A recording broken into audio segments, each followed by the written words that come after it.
You may have heard of the Russian Empire's rulers.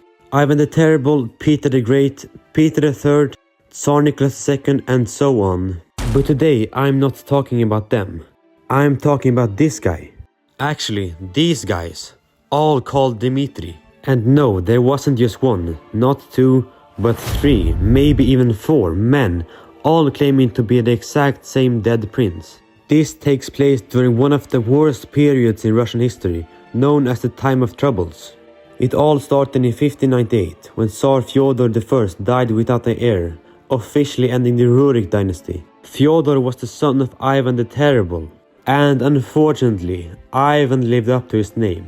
He had already killed Fyodor's older brother with his own hands. Fyodor himself was seen as a weak ruler and likely had serious physical and intellectual limitations. He left no children behind, which meant Russia suddenly had no clear successor.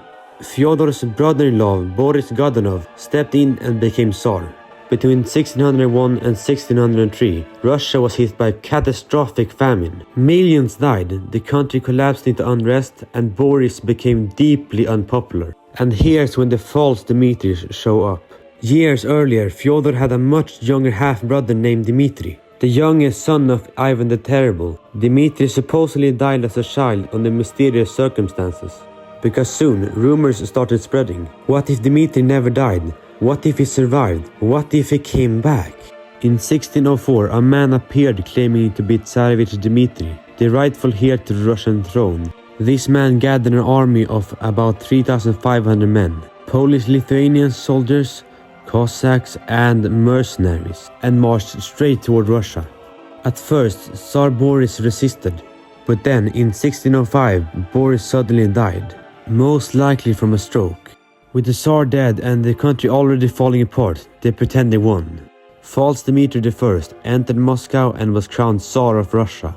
Less than a year later, in 1606, Moscow turned against him. Many saw him as a Polish puppet. He married a Polish noblewoman. He surrounded himself with foreigners. And worst of all, he showed sympathy towards Catholicism in Orthodox Russia.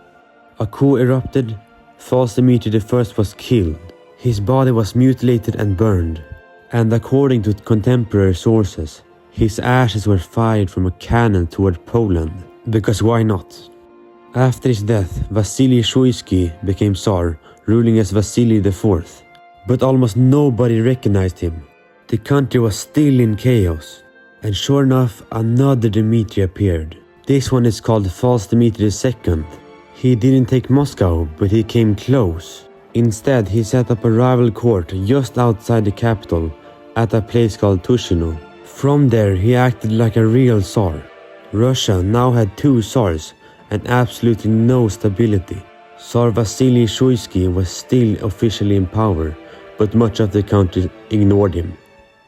In 1610, Russian nobles invited a Polish prince, Vladislav Vasa, to become Tsar of Russia. However, he never officially became Tsar. Later in 1610, Dmitry II was killed. And somehow that still wasn't the end. One more pretender appeared, False Dmitry III.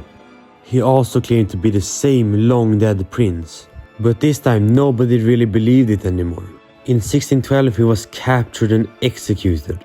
And in 1613 the country elected a new Tsar. His name was Mikhail Romanov, the founder of the Romanov dynasty, which will rule Russia for more than 300 years. The time of troubles was finally over.